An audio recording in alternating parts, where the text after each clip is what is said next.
Good morning, Cooter Education Association. Happy Tuesday. It's Saturday here. I'm at the Colorado School of Mines campus where we are just wrapping up the second ever All Presidents Summit. CEA invited local leaders from all over the state to come and learn about important education issues. We spent the morning talking about ESSA, the Every Student Succeeds Act. This is the replacement for No Child Left Behind, and much more will be coming up in Union Chronicles about that later. We're sending a team of our most excellent teachers to Washington, D.C. to learn more about this law and how we can impact that at the state level, filling in the areas that the law requires states to fill in. I'd like to give you a quick rundown of 5 bills that our legislature considered or is considering related to our classroom worlds. The first one was killed in committee, Senate Bill 105. But it's important to know that Dwayne Schmitz, our very own Dwayne Schmitz, came down to testify on this bill. We know what good work he does with trying to make 191 make sense, right?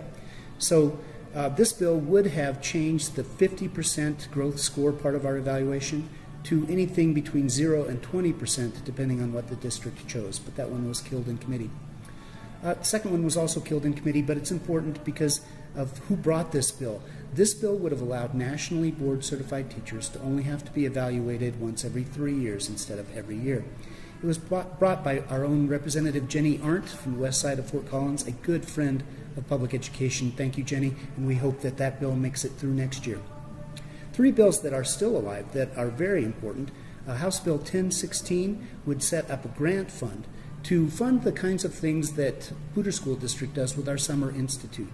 It would be to create a consortium where we could share our multiple measures of student academic growth and have them count and be trusted as good evaluation for our evaluation under Senate Bill 191. The 4th bill would allow Colorado to be one of 7 pilot states in trying out these new kinds of multiple measures for the purposes of ESSA. And the last one I'd like to tell you about is Senate Bill 5. This bill would eliminate the 9th grade mandate for participating in the PARCC exams or other state standardized tests.